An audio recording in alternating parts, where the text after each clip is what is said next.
야고보서는 이 5장밖에 안 되는 짧은 성경입니다. 그런데요, 이 성경이 참 짧음에도 불구하고 참 강력한 메시지를 담고 있습니다. 이 야고보서를 처음부터 끝까지 쭉 끌고 가는 주제가 무엇인가라고 하면 바로 시험입니다. 시험.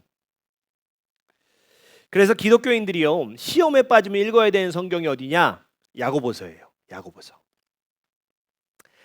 자, 그런데 우리가 시험에 들어가지고 좀 이제 정말 힘들어가지고 야고보서를 딱 펼쳤는데요, 이게 첫 장부터 나오는 메시지가 참 이게 만만치가 않아요. 그야말로 마땅치가 않습니다.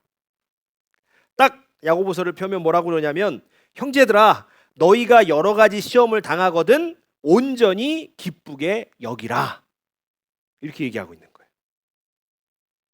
시험과 고난 때문에 이거 어떻게든 좀 방법을 찾아보려고 성경을 펼쳤는데 그 시험을 기뻐하라는 거죠. 지금 정말로 힘들어가지고 하나도 안 기뻐요. 막 정말 괴로워요.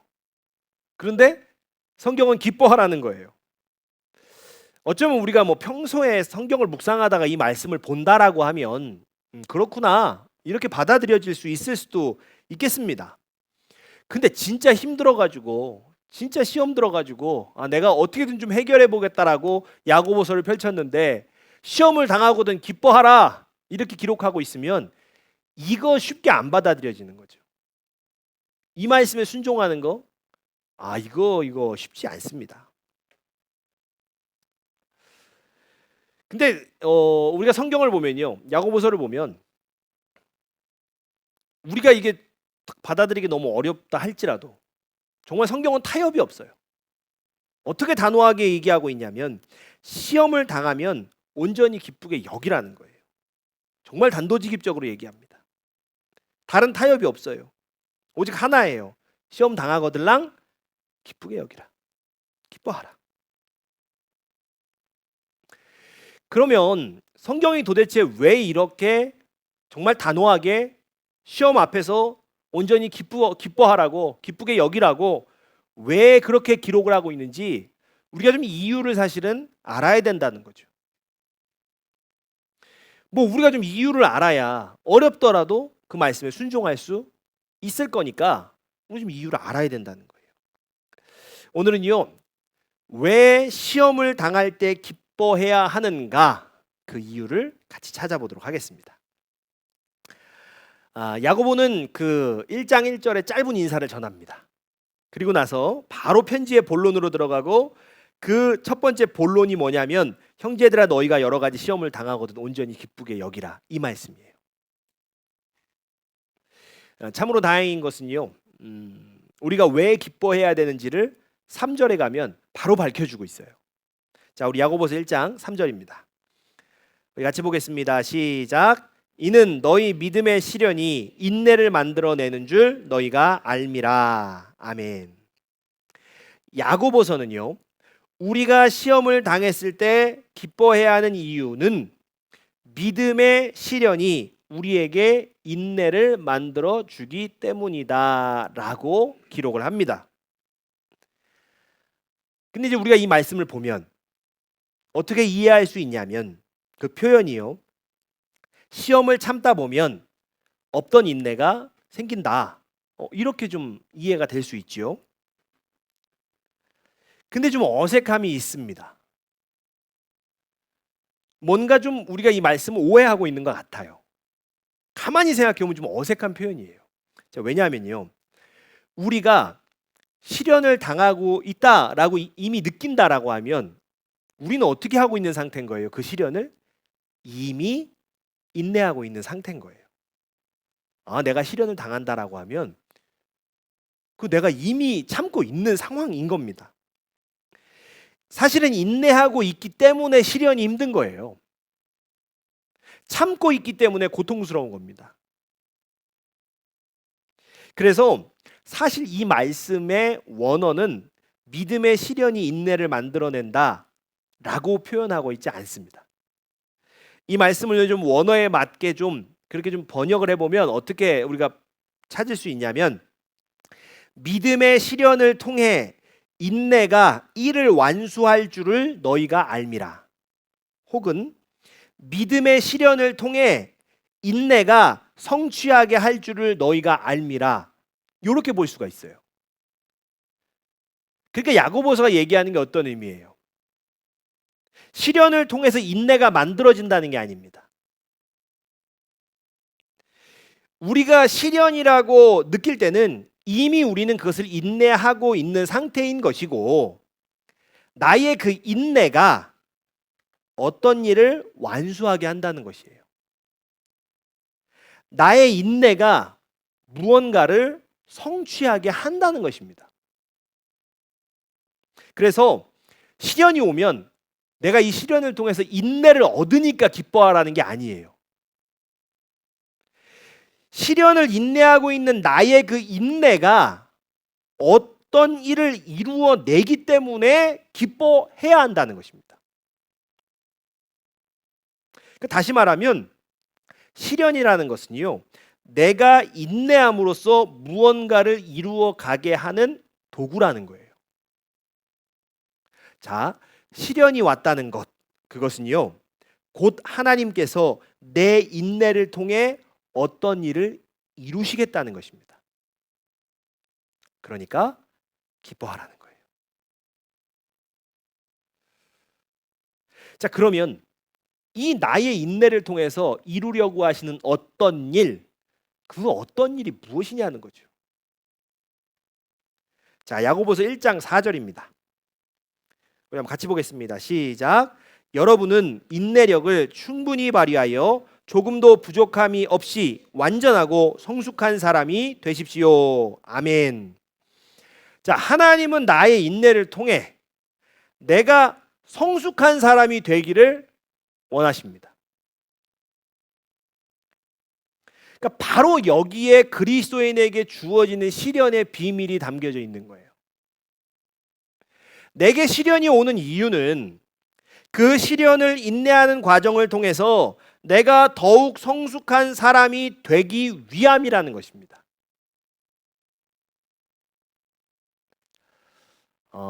여러분, 사실 우리가 시련이나 고난을 겪을 때요, 그 가운데서 우리 안에 있는 미성숙함이 드러나는 경우가 참 많습니다. 사람과 소통하는 방식에서 미성숙함이 드러나기도 하고요. 또 어떤 일을 대하는 태도나 자세에서 이 부족함이 나타나기도 합니다. 또 어떤 선택을 내릴 때 그 이유나 그 동기가 성숙하지 못한 경우도 있습니다. 그러니까 이것처럼 우리의 삶에 문제가 생길 때를 살펴보면 그 이면을 좀 우리가 들여다보면 대개는요, 우리의 미성숙함이 그 원인으로 자리하고 있을 때가 참 많다는 거예요. 그래서 하나님께서는 시련을 통해서 우리의 미성숙함을 드러내시고 그 시련을 인내하는 과정을 통해서 우리를 더 성숙한 사람으로 자라게 하시기를 원하시는 거예요. 그래서 야고보서는요, 그리스도인이 그러면 어떤 부분에서 성숙해져야 하는지 그것까지도 다루어 주고 있어요. 먼저 이 다루는 부분, 성숙해져야 하는 그 어떤 부분을 다루는데 그 먼저 다루는 부분이 어디냐? 우리 야고보서 1장 19절로 20절 말씀입니다. 같이 봅니다. 시작. 내 사랑하는 형제들아, 너희가 알지니 사람마다 듣기는 속히 하고 말하기는 더디하며 성내기도 더디하라. 사람이 성내는 것이 하나님의 의를 이루지 못함이라. 아멘. 야고보서는요, 성내기를 더디하라라고 기록을 하고 있습니다. 사람이 성내는 것이 하나님의 의를 이루지 못한다라고 기록을 해요. 자, 여기서 성을 내다, 이게 올게라는 단어인데요, 화내는 거는 뭐 물론 포함하고 있고 또 뭐까지 포함하고 있냐면 불만을 가지고 있는 상태까지도 포함하는 단어예요. 그러니까 매사에 막 화를 내는 거는 뭐 물론이고, 늘 불만에 차 있는 사람은 하나님의 의를 이룰 수가 없다는 거죠. 자, 여기서 말하는 하나님의 의가 뭘까? 이게 디카이오 시네라는 건데 이게 좀 갈라디아서를 좀 봐야 됩니다. 오늘 좀 말씀을 좀 많이 봅니다. 갈라디아 3장 6절 같이 읽겠습니다. 시작. 아브라함이 하나님을 믿음에 그것을 그에게 의로 정하셨다함과 같으니라. 아멘. 아브라함이 하나님을 믿는 것, 의, 이거를요 디카이오 시네라고 칭한다는 거예요. 그러니까 곧 이 의가 뭐예요? 하나님의 의를 이룰 때 그 의가 뭐냐면 하나님을 믿는 믿음이라는 거예요. 그럼 이제 정리를 하면 어때요? 화를 내고 불만에 차 있으면 이 의를 이룰 수가 없다는 거예요. 믿음을 이룰 수가 없다는 거예요. 쉽게 말하면 뭐예요? 믿음이 없다는 거예요. 야고보서는 돌려서 얘기를 안 합니다. 이것이 그리스도인에게는 성숙하지 못한 행동이라는 것이에요. 자, 야고보서는요. 또 어떤 부분에서 그리스도인이 성숙해져야 하는지를 다루냐면 이 부분입니다. 야고보서 2장 1절 같이 읽겠습니다. 시작. 내 형제들아 영광의 주 곧 우리 주 예수 그리스도에 대한 믿음을 너희가 가졌으니 사람을 차별하여 대하지 말라. 아멘. 야고보서는 사람을 차별해서 대하지 말라고 기록을 해요. 그런데 우리가 차별하지 말아야 되는 이유를 명확하게 밝힙니다. 믿음을 가졌으니 믿음을 가진 사람이기 때문에 사람을 차별하지 말라는 거예요. 그 반대로 얘기하면 뭐예요? 사람을 차별한다면 그 믿음이 없다는 거죠.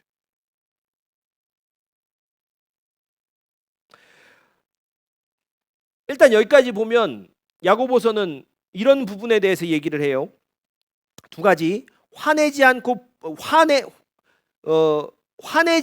불만에 가득 차지 않는 것, 그리고 사람을 차별하지 않는 것, 이 성숙에 대해서 이걸 얘기합니다.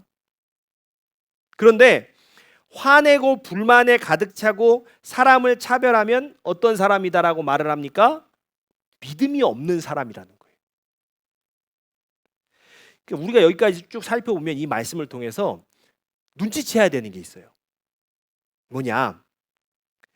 야고보서는 그리스도인이 어떤 부분에서 성숙해져야 하는지를 언급하고 있는데 지금 그 부분이 무엇과 연결되고 있느냐? 바로 믿음과 연결된다는 거예요. 그런데 이제 그냥 눈치 못 채는 사람들이 있잖아요. 그러니까 야고보서에서 쐐기를 확 박아버려요. 혹시나 눈치 못 챌까 봐. 2장 14절입니다. 같이 있습니다. 시작. 나의 형제자매 여러분, 누가 믿음이 있다고 말하면서도 행함이 없으면 무슨 소용이 있겠습니까? 그런 믿음이 그를 구원할 수 있겠습니까? 아멘. 믿음을 가진 사람의 행동은 없이 화내고 불만 있고 사람 차별하면서 믿음이 있다고 말만 하면 무슨 소용이 있냐는 거예요. 그것은 믿음이 없는 것이다 라고 얘기를 해요. 그러면서요 3장부터는 그리스도인들의 성숙하지 못한 곧 행함 없는 믿음의 실체를 고발하는 내용들이 쫙쫙쫙쫙 기록되어 있어요. 자, 우리 3장 8절로 10절입니다. 같이 있습니다. 사람의 혀를 길들일 수 있는 사람은 아무도 없습니다. 혀는 걷잡을 수 없는 악이며 죽음에 이르게 하는 독으로 가득 차 있습니다. 우리는 이 혀로 주님이신 아버지를 찬양하기도 하고 또 이 혀로 하나님의 형상대로 지음받은 사람들을 저주하기도 합니다. 또 같은 입에서 찬양도 나오고 저주도 나옵니다. 나의 형제자매 여러분, 이렇게 해서는 안 됩니다. 아멘. 여러분, 사실 이 질책에서 빠져나갈 수 있는 사람이 누가 있겠냐는 거예요. 하나님을 찬양하고 기도하는 입으로 남을 흉보고 흠집내는 이중적인 그리스도인의 그 실체가 사실 바로 다 우리의 모습 아니냐는 거죠. 이 성숙하지 못한 그리스도인의 삶이라는 것이 우리의 모습 아니냐는 거예요. 성경은 말하고 있습니다. 그렇게 해서 안 된다는 거예요. 그렇게 살아서는 안 됩니다라고 성경은 분명히 기록을 하고 있어요. 여러분, 야고보의 질책은요 4장에 이어서 계속해서 이어집니다. 우리 4장 13절로 16절도 한번 같이 보겠습니다. 같이 있습니다. 시작. 오늘이나 내일 어느 도시에 가서 1년 동안 거기에서 지내며 장사하여 돈을 벌겠다 하는 사람들이여 들으십시오. 여러분은 내일 일을 알지 못합니다. 여러분의 생명이 무엇입니까? 여러분은 잠깐 나타났다가 사라져버리는 안개에 지나지 않습니다. 도리어 여러분은 이렇게 말해야 할 것입니다. 주님께서 원하시면 우리가 살 것이고 또 이런 일이나 저런 일을 할 것이다. 그런데 여러분은 지금 우쭐대면서 자랑하고 있습니다. 그와 같은 자랑은 다 악한 것입니다. 아멘. 야고보는 내일 일도 알지 못하는 사람이 자기 확신에 가득 차서 성공을 내다보는 것을 자랑하는 것이라고 말하면서 미래에 대해 자기 확신에 가득 찬 사람을 질책하고 있습니다. 여러분, 여기서 우리가 야고보서를 한번 정리해 보면 이렇습니다. 우리에게 시련이 오는 이유는 시련을 인내함으로써 우리가 성숙한 사람이 되기를 위함이라는 거예요. 그러면서 야고보가 질책하고 있는 그리스도인의 미성숙함이 뭐냐?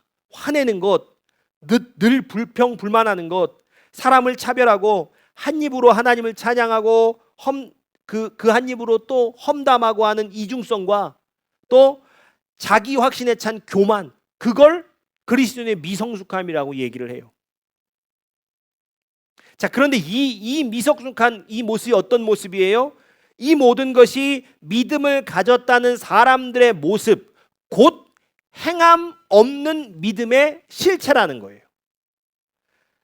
결국 뭐예요? 결국 그리스도인이 성숙하지 못한 행동을 하는 이유가 뭐예요? 온전한 믿음이 없기 때문이라는 거예요. 이 결론에 도출이 됩니다. 자, 그럼 이 온전한 믿음이 뭐냐는 거죠.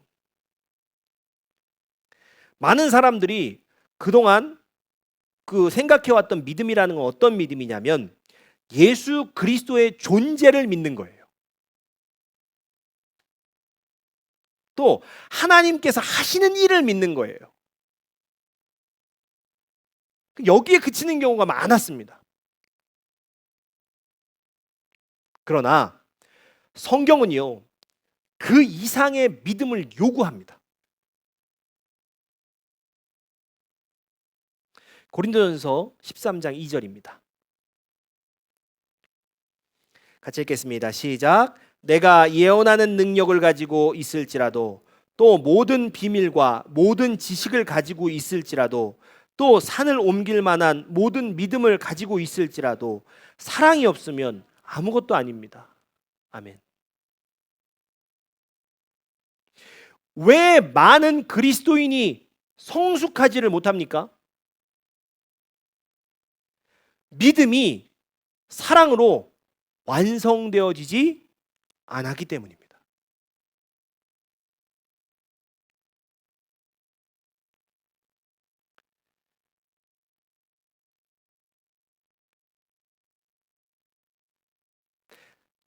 여러분, 오늘 성경은요,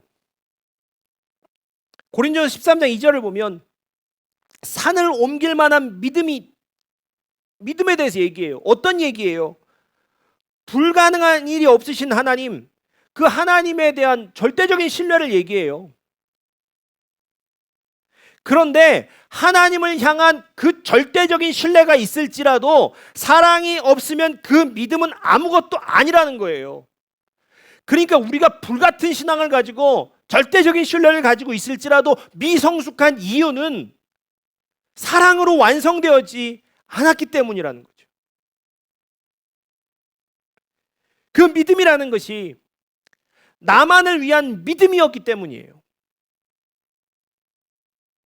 나를 잘되게 하시는 하나님, 내 자녀를 축복하시는 하나님, 내 사업을 잘되게 하시는 하나님, 그 믿음이었기 때문이에요.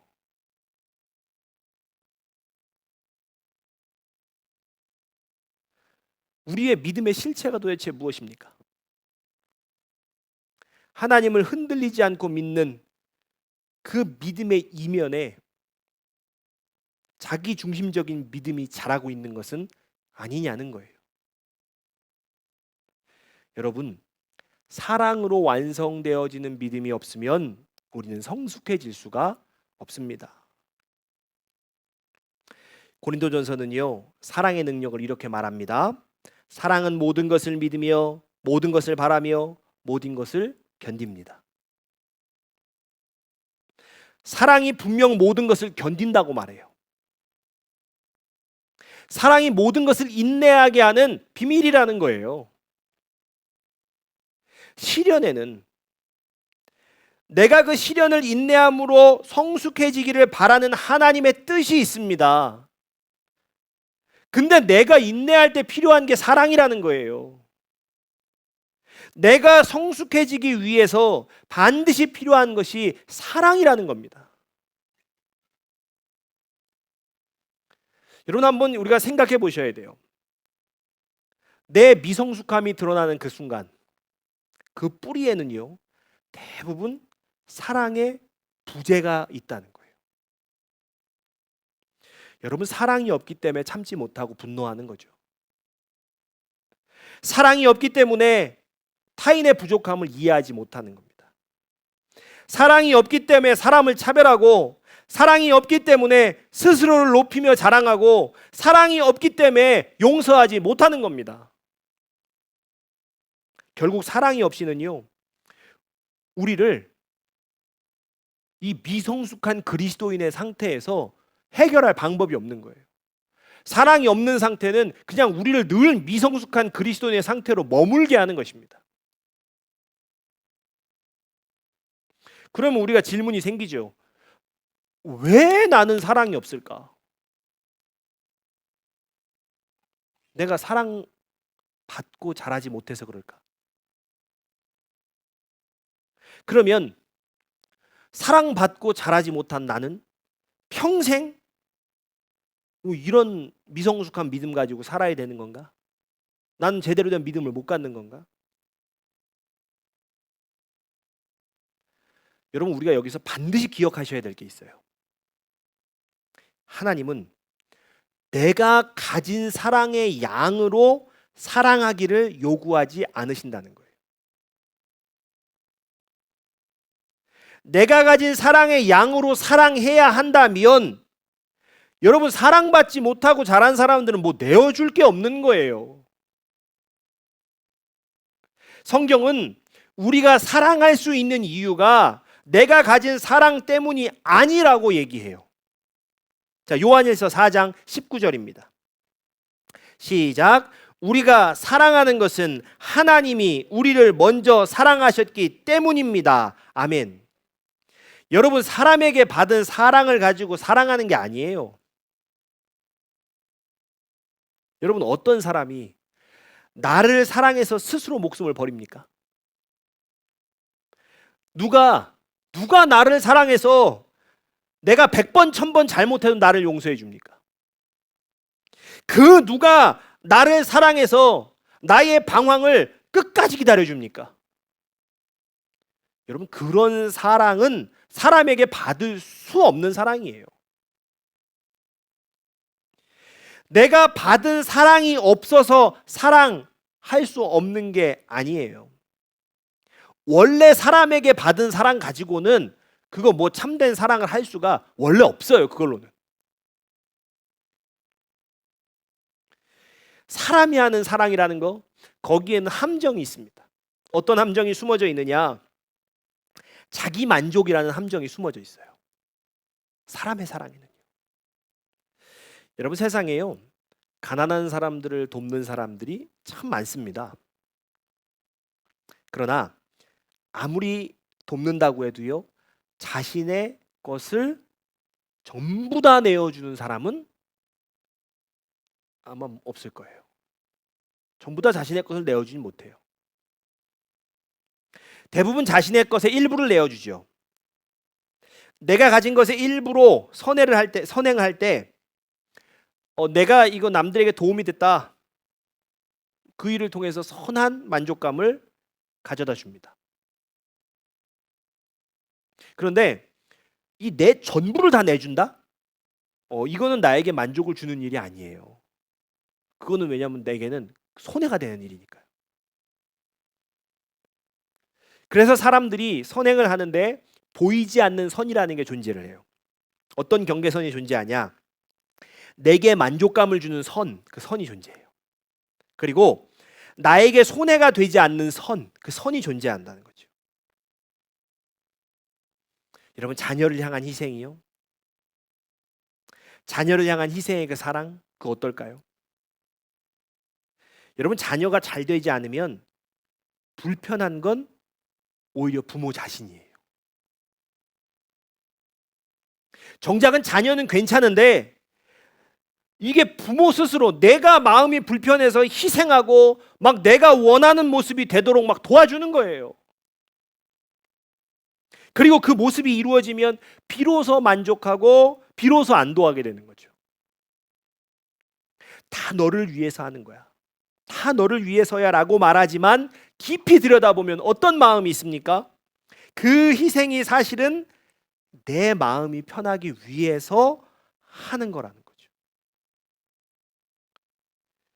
여러분, 정말 친절한 사람조차도요, 과도한 친절을 베푸는 이유는요, 그래야 내 마음이 더 편하기 때문이에요.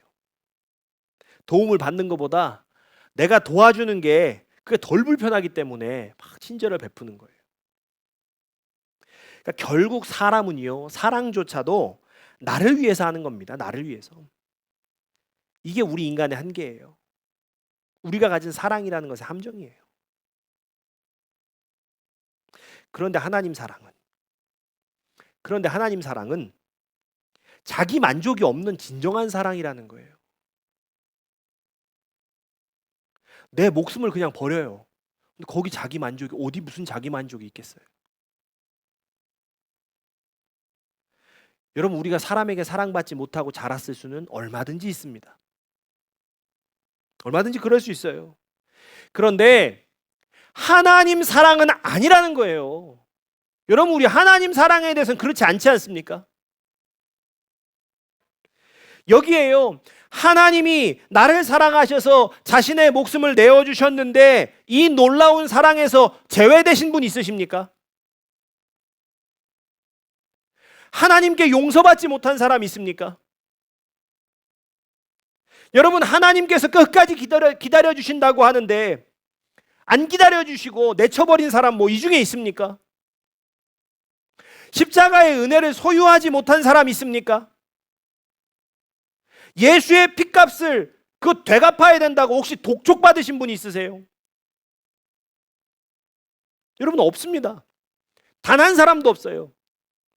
그 사랑에서 제외된 사람이 우리는 아무도 없습니다.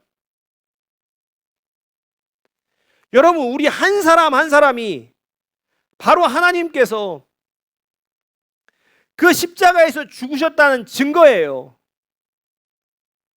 하나님께서 한없이 용서해 주셨다라는 증거예요.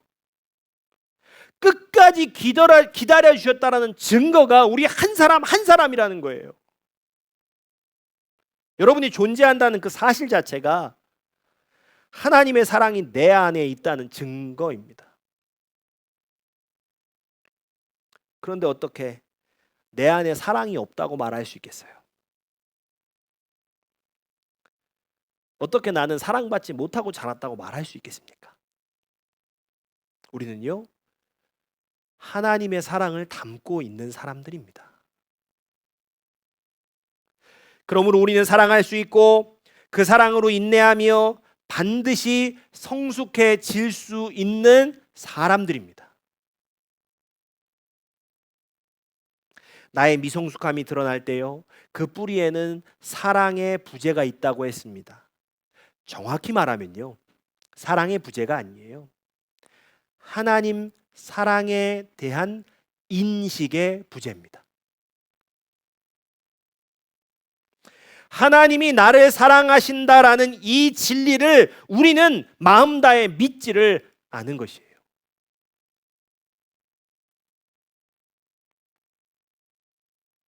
여러분의 소원이 이루어져야 하나님이 여러분을 사랑하시는 것입니까? 여러분의 어떠한 인생에 어떠한 고통도 없어야 그래야 하나님이 여러분을 사랑하시는 건가요? 여러분 그렇다면요. 그렇다면 하나님은 여러분이 어떤 죄도 짓지 않았을 그때 여러분을 사랑하셨나요? 여러분이 막 헌금도 많이 내고 뭐 교회 열심히 할 때 그때만 하나님이 여러분을 사랑하셨습니까? 하나님이 여러분을 사랑하는데 어떤 조건이 있으셨나요? 전능한 신의 형상으로는 스스로 죽을 수가 없어서 인간이 되어서 목숨을 버려서 우리를 구원하시기까지 했는데 그 사랑에 어떤 조건이 있었냐는 거예요. 아무 조건도 없었습니다.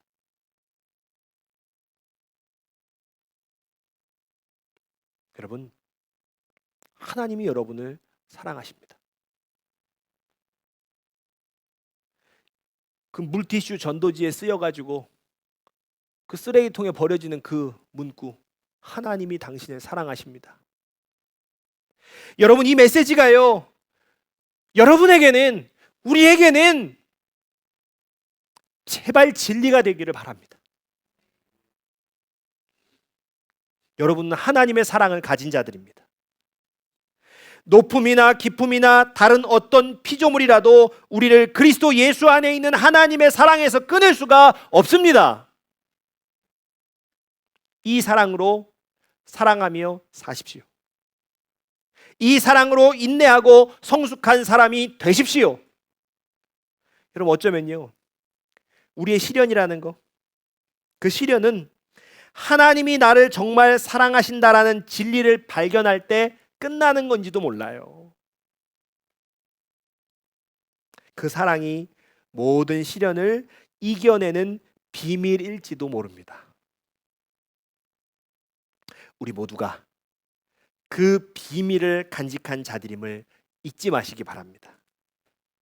그 비밀을 가진 자들, 그 사랑의 비밀을 가진 자들임을 잊지 마시기를 주의 이름으로 축복합니다. 아멘. 우리 같이 찬양하고 기도하겠습니다.